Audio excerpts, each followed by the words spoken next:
Y continuamos con el reglamento penitenciario. Vamos con el título 1, disposiciones generales. Este título 1 tiene 4 capítulos. Capítulo 1, ámbito de aplicación y principios generales. Capítulo 2, de los derechos y deberes de los internos. Capítulo 3, protección de los datos de carácter personal y de los ficheros penitenciarios. Capítulo 4, establecimientos penitenciarios. Vamos. Artículo 1. Ámbito objetivo y subjetivo de aplicación. 1. El presente reglamento de desarrollo de la Ley Orgánica 179 de 26 de septiembre general penitenciaria regula la ejecución de las penas y medidas de seguridad privativas de libertad, así como el régimen de los detenidos a disposición judicial y de los presos preventivos, siendo de aplicación directa en todo el territorio del Estado. 2. No obstante, en aquellas comunidades autónomas que ejerzan competencias de ejecución de la legislación penitenciaria estatal, en virtud de su potestad de autoorganización, será de aplicación supletoria lo dispuesto en aquellos preceptos de los títulos 11 y 12 que regulan cuestiones organizativas o relativas al régimen económico-administrativo de los establecimientos penitenciarios, así como aquellas disposiciones contenidas en otros títulos que regulen aspectos de la misma naturaleza. Ojo con esto, poneros el vídeo varias veces si os hace falta, porque eso preguntan mucho. 3. El presente reglamento se aplicará con carácter supletorio a los establecimientos penitenciarios militares. Artículo 2. Fines de la actividad penitenciaria. Muy importante. Recordar que de todos los vídeos que yo haga, me voy directamente a lo importante. Nada es desdeñable de lo que yo pongo de contenido en el vídeo. Digamos, esto es lo mínimo que debes estudiar. No descartes el contenido de los vídeos, incluso amplía. Porque yo voy al grano, voy a lo importante y lo tenéis que saber sí o sí. Por eso repito tanto la palabra importante, resalta, ponlo en amarillo, ponlo en naranja, porque el contenido de los vídeos lo tenéis que saber sí o sí. Ponéroslo 20.000 veces, leeroslo otras 40.000 veces, pero este contenido es mínimo. Hay que llegar a manejarlo. Ahora no os preocupéis, pero hay que repetir y en los contenidos de los vídeos no se puede quitar nada. Es lo fundamental. Artículo 2. Fines de la actividad penitenciaria. La actividad penitenciaria tiene como fin primordial la reeducación y reinserción social de los sentenciados a penas y medidas de seguridad privativas de libertad, así como la retención y custodia de los detenidos presos y penados y la asistencia social de los internos liberados y de sus familiares. Artículo 3. Principio. 1. La actividad penitenciaria se desarrollará con las garantías y dentro de los límites establecidos por la Constitución y la ley. Cuidado con lo que dice la Ley Orgánica General Penitenciaria. 2. Los derechos de los internos solo podrán ser restringidos cuando lo dispongan las leyes. 3.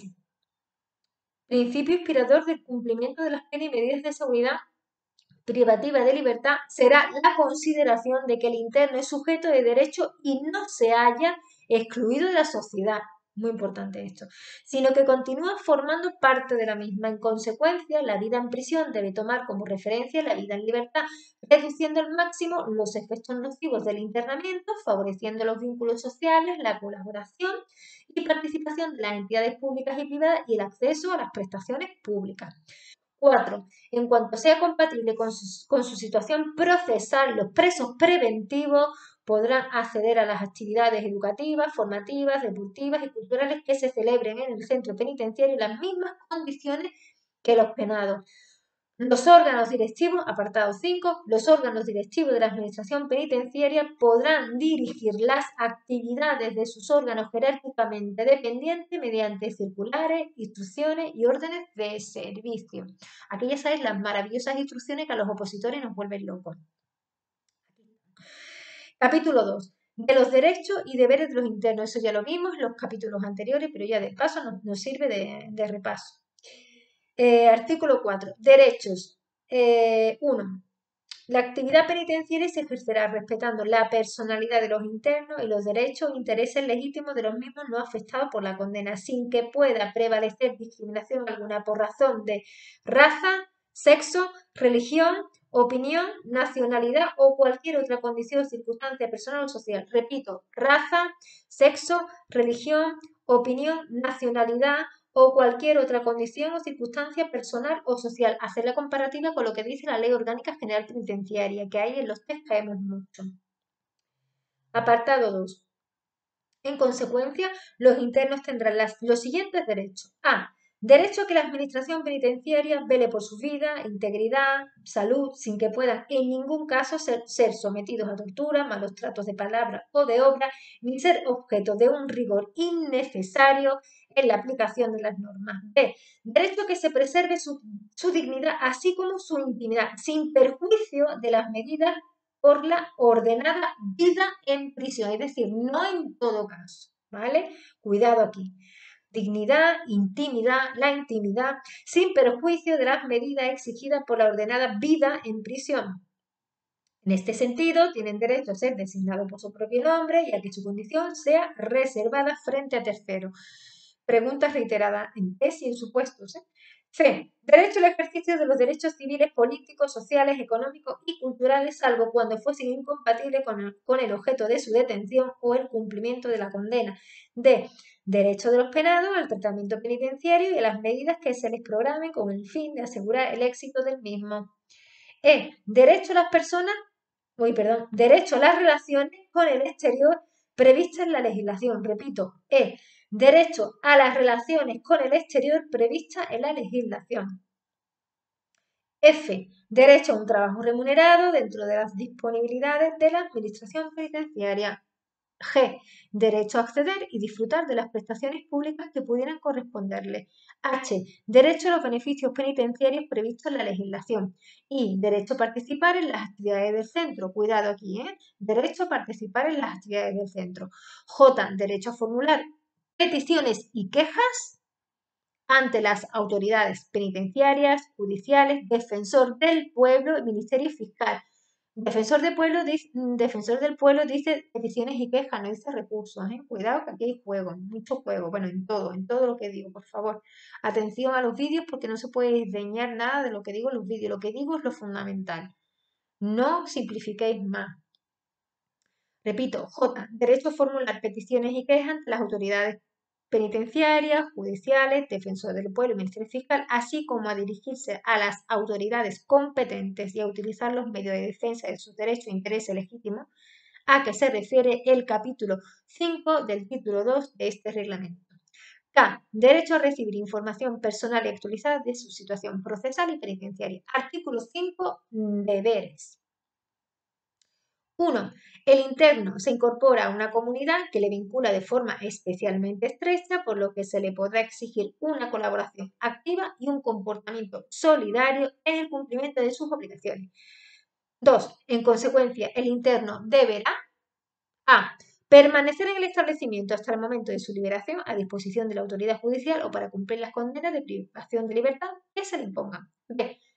Acatar las normas del régimen interior y las órdenes que reciba del personal penitenciario en el ejercicio legítimo de sus atribuciones. C. Colaborar activamente en la consecución de una convivencia ordenada dentro del centro y mantener una actitud de respeto y consideración hacia las autoridades, los funcionarios, trabajadores, colaboradores de instituciones penitenciarias, reclusos y demás personas, tanto dentro como fuera del establecimiento, cuando hubiese salido del mismo por causa justificada. D. Utilizar adecuadamente los medios materiales que se pongan a su disposición y las instalaciones del establecimiento. Observar una adecuada higiene y aseo personal, corrección en el vestir y acatar las medidas higiénicas y sanitarias establecidas a estos efectos. F. Realizar las prestaciones personales obligatorias impuestas por la Administración Penitenciaria para el buen orden y limpieza de los establecimientos. Todos, es decir, todos están obligados, tanto preventivos como penados, ¿vale? A estas prestaciones personales. G. Participar en las actividades formativas, educativas y laborales definidas en función de sus carencias para la preparación de la vida en libertad. Capítulo 3. Protección de los datos de carácter personal de los ficheros penitenciarios. Muy importante esta serie de artículos, el 6, el 7, el 8 y el 9 de este capítulo 3, porque nos pueden caer tanto test como supuestos. Acordaros que este artículo 6 fue modificado por el Real Decreto 419 del 2011, del 25 de marzo. Modificaba el 6.2. Vamos viendo, ¿vale? Vamos leyendo y vamos viendo. Artículo 6. Limitación del uso de la informática penitenciaria. 1. Ninguna decisión de la Administración penitenciaria que implique la apreciación del comportamiento humano de los reclusos podrá fundamentarse exclusivamente en un tratamiento automatizado de estos o informaciones que ofrezcan una definición del perfil o de la personalidad del interno. ¿Vale? No, que no sea exclusivamente en un tratamiento automatizado. Cuidado. 2. La recogida, tratamiento automatizado y cesión de los datos de carácter personal de los reclusos contenidos en los ficheros se efectuará de acuerdo con lo establecido en la legislación sobre protección de datos de carácter personal y sus normas de desarrollo. Esta fue, el 6.2, fue modificado por el Real Decreto 419 y así vamos refrescando. 3. Las autoridades penitenciarias, ojo, las autoridades penitenciarias responsables de los ficheros informáticos penitenciarios adoptarán las medidas de índole técnica y organizativa necesarias para garantizar la seguridad, ¿vale? Para garantizar la seguridad de los datos de carácter personal en ellos contenidos, así como para evitar su alteración, pérdida, tratamiento o acceso no autorizado. Y estarán obligadas, junto con quienes intervengan en cualquier fase del tratamiento automatizado de este tipo de datos, a guardar secreto profesional sobre los mismos, incluso después de que haya finalizado su relación con la Administración penitenciaria. Leer muy bien este articulado porque es muy apetitoso para su puesto. Acordaros que es la autoridad penitenciaria la que tiene que tener cuidado con la seguridad, ¿vale? No cualquier funcionario que tenga que intervenir en el proceso, bueno, como cualquier funcionario que tenga que ir a abrir la base de datos porque tenga que trabajar. Ese funcionario no tiene por qué llevar a cabo normas de seguridad de índole organizativa y técnica, pues para eso, para que no se altere, para que la gente no pueda entrar sin un filtro. Eso es cuestión de la autoridad, ¿vale? La autoridad penitenciaria, pero el funcionario que tiene que manejarse con los ficheros, no. Ahora, eso sí, guardar eh, discreción, incluso aunque no estés trabajando ya en la administración penitenciaria, se te exige. No puedes desvelar datos de los ficheros que hayas tenido, con los que hayas tenido contacto por motivos de tu trabajo, seas autoridad o seas funcionario, ¿vale? Importante, la autoridad es la que se tiene que encargar de la seguridad de esos ficheros y el funcionario que trabaja con esos ficheros no se tiene que encargar de la seguridad, pero tiene que ser muy discreto aun cuando termine su relación laboral con la administración penitenciaria. Acordaros que también está el personal laboral, los trabajadores sociales son personal laboral. Los trabajadores sociales no acceden a las prisiones por oposición, como por ejemplo nosotros, son contratados por la administración, ¿vale? Pero eso ya es algo que quiero ver, como os dije, más adelante, porque quiero que os hagáis un poquito la idea de los profesionales que trabajan, quién es personal laboral, quién es funcionario y así pues voy dando un poco de pincelada. 4. La Administración penitenciaria podrá establecer ficheros de internos que tengan como finalidad garantizar la seguridad y el buen orden del establecimiento, así como la integridad de los internos. En ningún caso, en ningún caso, la inclusión en dicho fichero determinará por sí misma un régimen de vida distinto de aquel que reglamentariamente corresponde. Esto fue añadido, que aquí apuntarlo, ¿sabes? Yo me voy haciendo mi fichita para ir recordando. Esto fue introducido por el Real Decreto 419, ¿vale? Estoy buscando porque aquí, ¿vale? Quiero leeros una cosa, porque el apartado 4, lo voy a leer otra vez, el apartado 4 se refiere a los FIES, ¿vale? Y los FIES son ficheros de internos de especial seguimiento, ¿vale? En el reglamento penitenciario no os lo vais a encontrar, pero yo os voy a decir lo que son estos ficheros. Estos ficheros en ningún momento se puede utilizar para aplicar de manera más restrictiva o aplican normas más restrictivas, disciplinarias, no, es simplemente los internos con ciertas peculiaridades se van metiendo en estos ficheros FIES que van enumerados del 1 al 5, que ahora los voy a buscar y los voy a leer, ¿vale? Y esto lo introduce el Real Decreto 419. Lo voy a leer a la literalidad de lo que dice el reglamento penitenciario. 4. La administración penitenciaria podrá establecer ficheros de internos, los FIES, ¿vale? Que son los ficheros de internos de especial seguimiento, que tengan como finalidad garantizar la seguridad y el buen orden del establecimiento, así como la integridad de los internos. En ningún caso la inclusión en dicho fichero determinará por sí misma un régimen de vida distinto de aquel que reglamentariamente corresponde. Lo que decía, cuando un interno está incluido en un FIES no es un tipo de clasificación, es simplemente un fichero para tú saber qué partículas, si es muy peligroso, si es terrorista. Por ejemplo, los funcionarios de prisiones y la policía vamos a un fichero aparte, es el FIES 4. Cuando nosotros cometemos un delito, un funcionario comete un delito, maltrata, viola, mata y tiene que ir a la cárcel, se le mete en un fichero que se llama FIES 4, ¿vale? Os voy a leer. Como ya os he dicho, aquí dice, ficheros de interno de especial seguimiento. Tenemos los FIES 1, los FIES 2, FIES 3, FIES 4 y FIES 5. Los FIES 1 se denomina CD, se llama control directo. FIES 1, CD, control directo. Se incluyen internos especialmente conflictivos y peligrosos, protagonistas e inductores de alteraciones regimentales muy graves. Es decir, si un interno la lía parda en una prisión, pues y la lía bien parda y provoca lesiones, bueno, pues va al FIES 1 de CD, ¿vale? Control directo, porque es un interno especialmente conflictivo y peligroso. Luego, el FIES 2 DO, delincuencia organizada, pues aquí estarán las organizaciones o grupos criminales internos de alto potencial de peligrosidad ingresados por su vinculación con asociaciones ilícitas. Los FIES 3 BA, bandas armadas y terroristas. Los FIES 4 seríamos nosotros,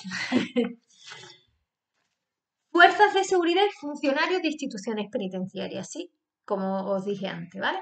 Y luego FIES 5, bueno, FIES 4 es FS, fuerzas de seguridad y funcionarios de instituciones penitenciarias. Luego los FIES 5, CEC, características especiales. Por ejemplo, interno con un historial penitenciario de alta conflictibilidad, libertad sexual o relativos a la corrupción, que hayan generado gran alarma social, terroristas islamistas, ¿vale? Condenados por un tribunal penal internacional.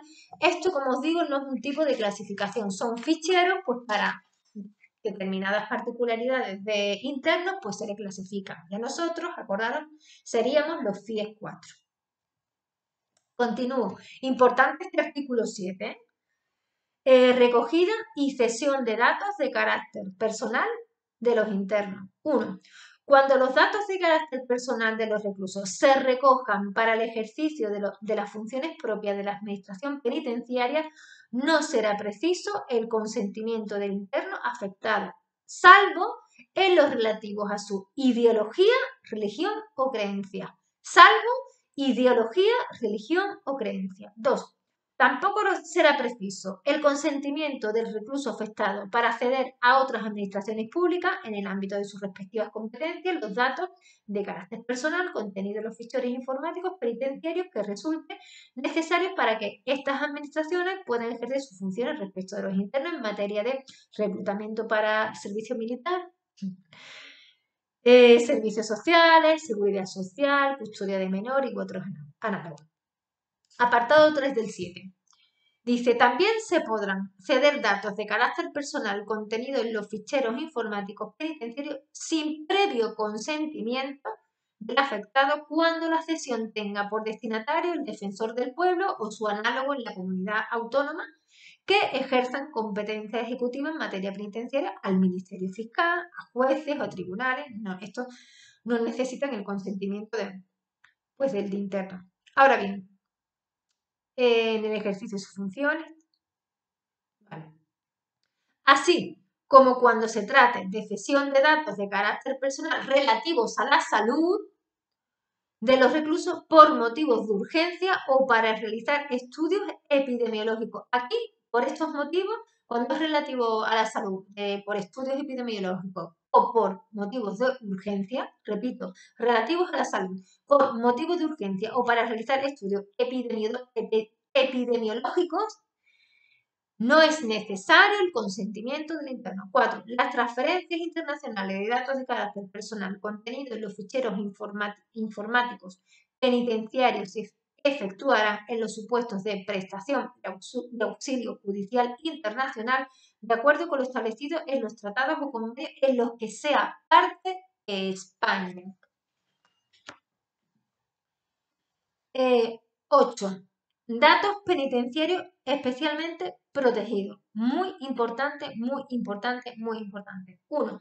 No obstante lo dispuesto en el artículo anterior, los datos de carácter personal de los reclusos relativos a opiniones políticas, convicciones religiosas o filosóficas, origen racial y étnico, salud o vida sexual, repito, relativos a opiniones políticas, convicciones religiosas o filosóficas, al origen racial y étnico, salud o vida sexual, que hayan sido recabadas para formular los modelos individualizados de ejecución o los programas de tratamiento penitenciario, solo podrán ser cedidos o difundidos a otras personas con el consentimiento expreso y por escrito del recluso afectado o cuando por razones de interés general, repito, o cuando por razones de interés general así lo disponga una ley. Importante, ¿eh? Leer y poneros el vídeo. Repito, serían opiniones políticas, convicciones religiosas, filosóficas, origen racial y étnico, salud o vida sexual, solo podrán ser cedidos o difundidos a otras personas con el consentimiento expreso y por escrito, cuidado, expreso y por escrito del recluso afectado o, cuidado con los OEs, o cuando por razón de interés general, dice interés general, no público, cuidado, interés general, así lo disponga una ley. 8.2. Cuando se soliciten de la Administración Penitenciaria este tipo de datos especialmente protegidos por medio de representante del recluso, deberá exigirse en todo caso poder especial y bastante, tal cual poder especial y bastante otorgado por él mismo, por el recluso, en el que conste expresamente su consentimiento para que su representante pueda tener acceso a dichos datos personales. 9. Rectificación y conservación de los datos. 1. Los reclusos podrán solicitar de la Administración Penitenciaria la rectificación de sus datos de carácter personal contenidos en los ficheros informáticos penitenciarios que resulten inexactos o incompletos. De la rectificación efectuada se informará al interesado en el plazo máximo de 2 meses desde su solicitud, 2 meses desde su solicitud, así como al cesionario o cesionarios en el supuesto de que los datos incorrectos hubiesen sido objeto de cesión previa. 2. Los datos de carácter personal de los reclusos contenidos en los ficheros informáticos penitenciarios no serán cancelados, repito, no serán cancelados cuando, ponderados los intereses en presencia, concurran razones de interés público. Aquí sí, aquí es interés público, de seguridad y de protección de los derechos y libertades de terceros, así como cuando posean un valor intrínseco de carácter histórico y estadístico a efectos de investigación. Muy importante este capítulo, ¿vale? El 6, el 7, 8, 9 artículos muy importantes que pueden jugar mucho en su puesto.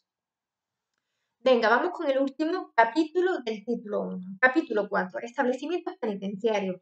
Artículo 10. Concepto. 1. A efectos de este reglamento, por establecimiento o centro, se entiende una entidad arquitectónica, administrativa y funcional con organización propia. Entidad arquitectónica, administrativa y funcional con organización propia.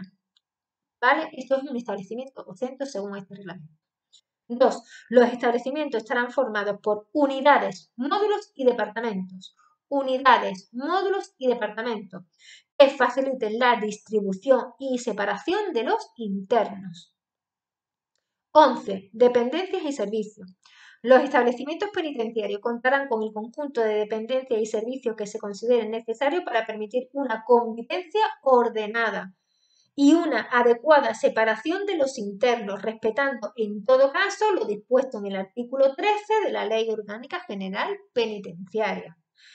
2. Igualmente contarán con locales adecuados, importante, preguntas reiteradas, contarán con locales adecuados para el desarrollo de las distintas actividades encomendadas al personal penitenciario del establecimiento.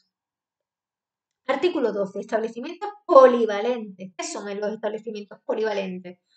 Se entiende por establecimiento polivalente aquel que cumple los diversos fines previstos en los artículos del 7 al 11 de la Ley Orgánica General Penitenciaria. Y si no os acordáis de los artículos 7 al 11, repasadlo, porque un establecimiento polivalente también da mucho juego en su puesto y es pregunta de test reiterada. Repito, se entiende por establecimiento polivalente aquel que cumple los diversos fines previstos en los artículos del 7 al 11 de la Ley Orgánica General Penitenciaria. 2. En los establecimientos polivalentes se deberá cuidar de que cada uno de los departamentos, módulos, unidades que los integran tengan garantizados en igualdad de condiciones los servicios generales y las prestaciones adecuadas a los fines específicos a que vengan destinados y a los generales del sistema penitenciario, es decir, a los fines específicos a que vengan destinados y a los generales del sistema penitenciario. Y en especial, pregunta reiterada de test, y en especial el de la separación entre penados y preventivos. Y en especial separación entre penados y preventivos, establecimientos polivalentes, importante. Artículo 13. Principio celular. Identificar este artículo. El artículo 3 hay que identificarlo con el principio celular. ¿Y qué significa esto? 1. El sistema penitenciario está orientado por el principio celular de manera que cada interno disponga de una celda. Esto es el principio celular, que se supone que tú, como interno, tienes una celda para ti.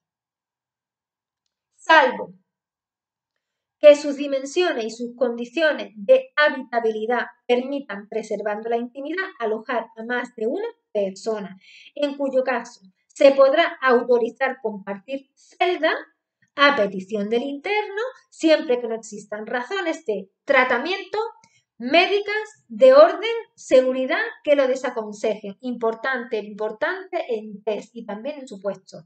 Lo repito, en cuyo caso se podrá autorizar compartir celda a petición del interno, lo tiene que pedir el interno, siempre que no existan razones de tratamiento, médicas, de orden o seguridad que lo desaconsejen. El 13.2. Temporalmente, cuando la población penitenciaria supere el número de plazas individuales disponibles, se podrá albergar a más de un interno por celda. 13.3. En los establecimientos especiales y de régimen abierto podrán existir dormitorios colectivos. Ojo, ojo, no en todos. Repito, en los establecimientos especiales. Establecimientos especiales no confundáis con departamentos especiales. Los establecimientos especiales eran los hospitales, los psiquiátricos, los centros de rehabilitación. Acordaros que lo vimos en la Ley Orgánica General Penitenciaria. No confundáis establecimientos especiales con departamentos especiales. Repito, establecimientos especiales, hospitales, psiquiátricos, centros de rehabilitación, departamentos especiales. Acordaros que era una modalidad de vida dentro del régimen cerrado donde estaban los digamos, internos más peligrosos. ¿Vale? De todas maneras, se verá más adelante en el reglamento penitenciario, pero por favor, importante no confundir departamento especial con establecimiento especial. Y aquí habla de establecimiento. Es decir, en los establecimientos especiales y de régimen abierto podrán existir dormitorios colectivos, previa selección adecuada de los internos que los ocupen. Habitabilidad. 1. Las celdas y dormitorios colectivos deben contar con el espacio, luz, ventilación natural y mobiliario suficiente para hacerlos habitables, así como de servicios higiénicos. Todo interno dispondrá de la ropa necesaria para su cama y uso personal y de un lugar adecuado para guardar sus pertenencias, aunque se encuentren compartiendo celda con otros. Y luego la administración velará para que en la distribución de los espacios y en la ornamentación de los edificios, repito, distribución de los espacios, ornamentación de los edificios, se cumplan los criterios generales de habitabilidad y comodidad. Y con esto terminamos el título 1 del reglamento penitenciario. Y lo dicho, para no hacer el vídeo más extenso, lo dejamos aquí. Te haré la lista de reproducción para que podáis escucharlo de seguido. Así que seguimos estudiando y ya conforme pueda, pues vamos avanzando en el reglamento penitenciario. Así que ya os digo que os vigilo, ¿eh? Y estudiando todo el mundo.